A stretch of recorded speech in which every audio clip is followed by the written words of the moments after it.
Hello students, in this video we will be discussing about the exact differential equation. तो this is very important. तो exact differential equation क्या होता है, तो देखिए मैं इक्वेशन को आपको बताता हूँ। यहाँ पे दो फंक्शन मैं यहाँ पे बना रहा हूँ, एम एन बना रहा हूँ, जो दो किन के फंक्शन है वो M N N R function of x and y. Okay, तो देखिए मैं यहाँ पे लिख रहा हूँ, ये एम लिख रहा हूँ, ठीक है, ये एक्स वाई है, ओके, ये डी एक्स लिख रहा हूँ प्लस, सॉरी यहाँ पे प्लस आएगा, मैंने इक्वल टू कर दिया, और ये यहाँ पे लिख रहा हूँ मैं प्लस, और ये आ जाएगा n, और ये भी किसके फंक्शन है, x और y का फंक्शन है ये भी। ओके, मैं यहाँ dy लिख रहा हूँ और इक्वल टू 0 आ गया। देखिए ये मेरा क्या आ रहा है, ये मेरा एग्जैक्ट डिफरेंशियल इक्वेशन का प्रॉब्लम आ रहा है। तो देखिए यहाँ पे दो चीज़ों के m और n की बात कर रहा हूँ मैं। ओके, ये किसके फंक्शन है, x और y का है, और इसके आगे जो मैं लिख रहा हूँ यहाँ पे देखिए ये किसका फंक्शन है, x और y का है। इसके बाद n की बात कर रहा हूँ मैं, ये भी किसका है, x एंड y का। ठीक है, दोनों की मैंने बात की। अब देखिए आपको क्या करना है सेकंड स्टेप में इसमें, कि इस फॉर्मेट में तो आपके पास इक्वेशन दिया होगा, तो आपको देख के ही पता लग जाएगा कि इस तरह सा इक्वेशन है। ठीक है, अब आपको यहाँ पे क्या करना है कि आपका डेरिवेटिव लेना है। जो पहला m है इसका डेरिवेटिव लेना है आपको विद रिस्पेक्ट टू y। ठीक है, यहाँ पे dx लिखा है पर यहाँ पे y के रिस्पेक्ट में आपको लेना है, और इक्वल टू होना चाहिए।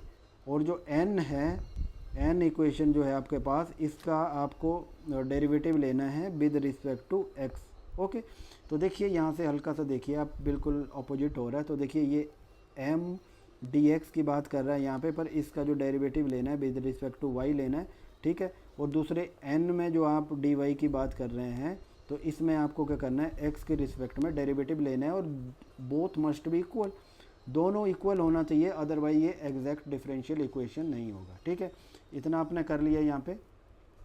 अब आपको नेक्स्ट स्टेप क्या करना है, आपको जो अब आपको इंटीग्रेशन करना है, इंटीग्रेशन करना है आपको। तो इंटीग्रेशन जब आप करेंगे तो m का करेंगे, ठीक है, dx, ओके, और प्लस आप किसका करेंगे, आपको इंटीग्रेशन करना है n का करना है, पर not containing the x। The terms of n not containing x। Okay, आपको n का भी इंटीग्रेशन करना है, पर आप इसमें क्या चीज़ होना चाहिए कि इसमें जो है x टर्म इंक्लूड नहीं करना है आपको, तभी आपका जो आएगा वो करेक्ट आएगा। ठीक है, तो वंस अगेन आप देखिए कि यहाँ पे सबसे पहले क्या किया, आपको m में उसका इंटीग्रेशन करना है आपको। ठीक है, m को dx का इंटीग्रेशन करना है, देन उसके बाद आपको n का इंटीग्रेशन करना है, पर n में जहाँ जहाँ x है उसको एक्सक्लूड करना है, उसको आपको इंक्लूड नहीं करना है, उसका इंटीग्रेशन नहीं करना है। ठीक है, तो इस चीज़ का आपको ध्यान में रखना है। ओके, तो अब चलिए हम आगे प्रोसीड करेंगे। कोई भी टर्म ऐसा नहीं होना चाहिए जहाँ पे x होना चाहिए, तो इसको मैं एक न्यूमेरिकल से बताऊंगा, तो चीज़ें आपको वंस अगेन अच्छे से समझ आएगी। तो चलिए मैं प्रोसीड करता हूँ न्यूमेरिकल की तरफ। तो न्यूमेरिकल हमारे पास आ रहा है, देखिए ये है, आपको सॉल्व करना है। क्या सॉल्व करना है, आपको सॉल्व करना है एक्स स्क्वायर माइनस ये 4xy minus 2y square. Okay, इसको मैं dx लिख रहा हूँ, प्लस ये आ गया y square minus 4xy minus 2x square, और ये dy इक्वल टू 0। देखिए यहाँ पे आप देख सकते हैं कि किस तरह से ये क्या बन रहा है, ये m dx बन रहा है यहाँ पे, और ये प्लस मैं करता हूँ, और ये n dy बन रहा है। ओके, ये बिल्कुल फॉर्मेट इसी फॉर्मेट में बन रहा है, और इक्वल टू 0 बन रहा है। ठीक है, अब देखिए मुझे क्या करना है, इनका डेरिवेटिव लेना है। जो पहला m है इसको y के रिस्पेक्ट में मैं इसका डेरिवेटिव लूँगा,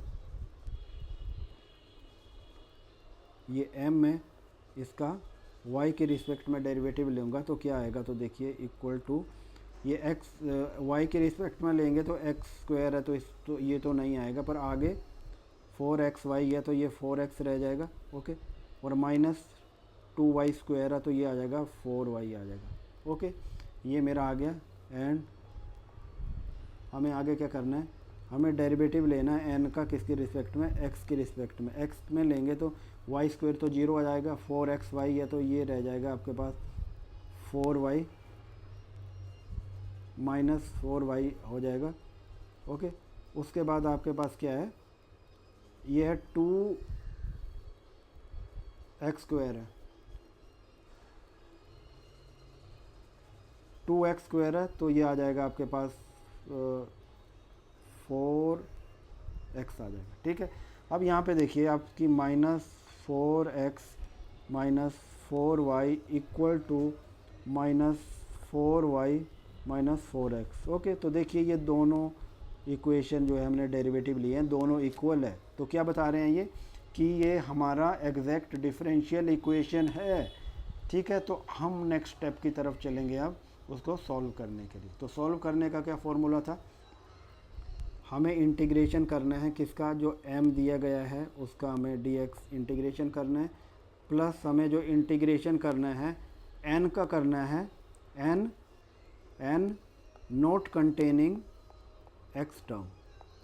हमें ऐसा कोई भी टर्म नहीं लिखना है जिसमें x हो। ठीक है, तो उसका भी हमें क्या करना है, इंटीग्रेशन करना है। तो देखिए यहाँ पे मैं सिंपल से लिखूँ तो ये m का क्या है, ये है x square minus 4xy, okay, minus 2y square मैंने यहाँ पे कर दिया और इसको dx लिख दिया। ओके, प्लस अब अगला इंटीग्रेशन क्या होगा मेरा, ये y स्क्वायर होगा और ये dy होगा इक्वल टू c। अब यहाँ पे देखिए मैंने y ही क्यों लिखा, यहाँ पे मैंने बोला था कि इस टर्म में जहाँ पे भी ये आ गया x स्क्वायर था माइनस 4xy, ये मेरे पास दिया गया 4xy और 2x स्क्वायर आ गया। देखिए यहाँ पे भी x है तो इसको भी नहीं इंक्लूड करेंगे, यहाँ पे भी x है इनको, तो रिमेनिंग क्या है, यही है, तो मैंने इसी को इंक्लूड यहाँ पे किया। ठीक है, तो ये करने के बाद हमें सिंपल पावर फार्मूला, जैसे xn है तो इसको n+1 ये हो जाएगा, इसका इंटीग्रेशन करते हैं तो इसी चीज़ को हम नीचे करेंगे। तो देखिए इंटीग्रेट करेंगे तो ये आ जाएगा हमारे पास, इसका इंटीग्रेशन x स्क्वायर है तो ये आ जाएगा x 3/3 और माइनस में देखिए 4xy है। ठीक है, तो 4y का नहीं करेंगे, x की रिस्पेक्ट में कर रहे हैं हम इनको, तो 4x तो ऐसे ही आएगा और जो y है वो क्या आ जाएगा आपके पास, 1+1 इसकी पावर 1 है तो 1 और ऐड करेंगे 2 और यहाँ पे 2 आ जाएगा।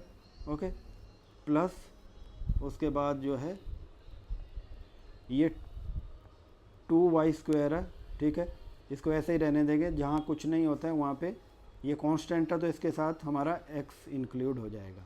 ठीक है, जैसे कोई भी कांस्टेंट, हम y को तो यहाँ कांस्टेंट एज्यूम कर रहे हैं क्योंकि हम x के रिस्पेक्ट में ही कर रहे हैं, तो जैसे यहाँ पे 2y कांस्टेंट है तो यहाँ x लग जाएगा, अगर 5 कांस्टेंट होता तो यहाँ x लग जाता। ठीक है, तो इसी तरह ये चीज़ें चलती हैं। ठीक है, आगे प्लस y का करेंगे तो ये आ जाएगा y 2+1/3। ठीक है, इक्वल टू c आ गया। तो ये क्या आ गया मेरा, ये आ गया मेरा, यहाँ पे देखिए कि ये जो मैंने सॉल्यूशन है एग्जैक्ट डिफरेंशियल इक्वेशन का, वो सॉल्यूशन आ गया। इसको मैं ऐसे लिख सकता हूँ x³ 3 माइनस ये 2 से 2 कट जाएगा तो ये आ जाएगा 2x y स्क्वायर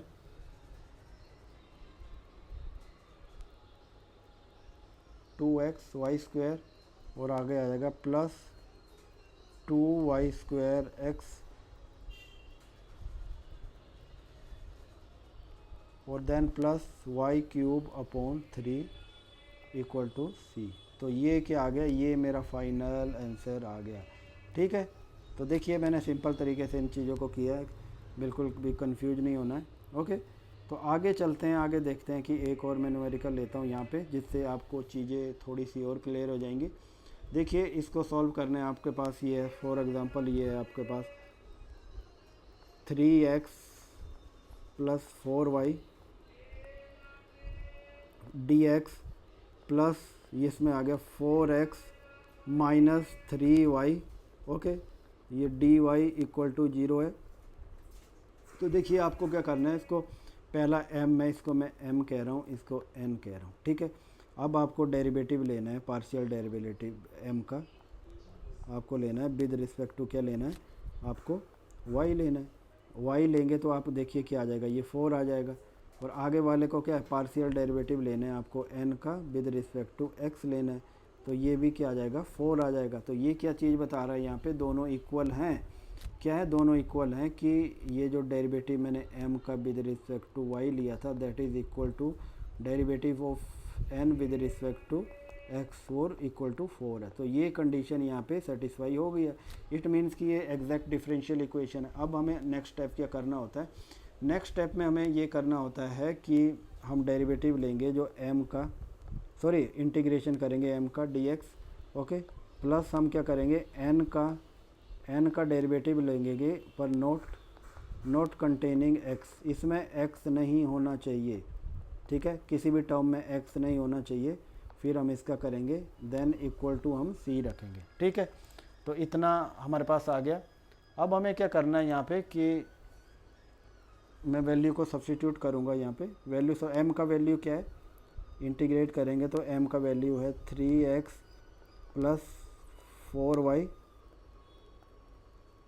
यहाँ dx लिख रहा हूँ मैं, ओके, प्लस और n में जो आएगा -3y आएगा, क्योंकि -3y ही ऐसा है जिसमें जो है x कंटेन नहीं है, ओके। मैं यहाँ dy लिख देता हूँ, आगे c लिख देता हूँ, सिंपल पावर फॉर्मूला यहाँ पे भी यूज होगा। तो 3x का क्या है, तो ये आएगा 3x स्क्वायर 1 + 1 होता है और नीचे 2 आ जाएगा, ओके। और जो वो 4y है तो ये कांस्टेंट है तो इसके साथ x लग जाएगा, ये 4y है, ओके, इसके साथ x हमारा लग जाएगा, क्योंकि कांस्टेंट का अगर आप इंटीग्रेशन करते हैं तो उसके साथ x ऐड हो मल्टीप्लाई हो जाता है, ओके। देन प्लस में करूँगा तो -3y है तो ये आ जाएगा -3y स्क्वायर और नीचे क्या आ जाएगा 2 आ जाएगा और इक्वल टू c आ जाएगा, ओके। तो ये बिल्कुल सिंपल है, यहाँ तक बिल्कुल कंफ्यूज नहीं होना है। अब मैं इसको करता हूँ, आगे आ जाएगा मेरा ये, यहाँ तक हमने कर लिया 3। अब इसका आप एलसीएम भी ले सकते हैं यहाँ पे, तो 2 का है तो इसको एलसीएम ले लेंगे। यहाँ तक छोड़ना है तो यहाँ तक भी छोड़ सकते हैं, ठीक है। अभी सारे का आप एलसीएम ले सकते हैं। अगर एलसीएम नहीं लेना तो आप छोड़ भी सकते हैं, वैसा कोई प्रॉब्लम नहीं है, ओके। तो देखिए इतना हमने सॉल्व कर लिया है। तो ये 4x = c, तो ये इसका फाइनल आंसर आ रहा है मेरे पास, ओके। तो देखिए ये मैंने सॉल्व कर लिया है। तो इसके बाद आपको मैं बताऊँगा, आपको मैं सजेस्ट करूँगा कि आप ज़्यादा से ज़्यादा प्रैक्टिस करिए, तो तभी ये चीज़ें क्लियर होंगी। तो वंस अगेन मैं आपको बता देता हूँ कि सबसे पहले आपको क्या करना है। आपको जो फंक्शन है जिसका m की रिस्पेक्ट में आपको m फंक्शन है उसको y के रिस्पेक्ट में डिफरेंशिएट करना है, और जो n है उसको आपको x में करना है, दोनों इक्वल होना चाहिए। उसके बाद आपको इंटीग्रेट करना है m को, ओके, m को dx, और प्लस आपको फिर n को करना है, पर इसमें x टर्म नहीं होना चाहिए, ओके, एक्सक्लूडिंग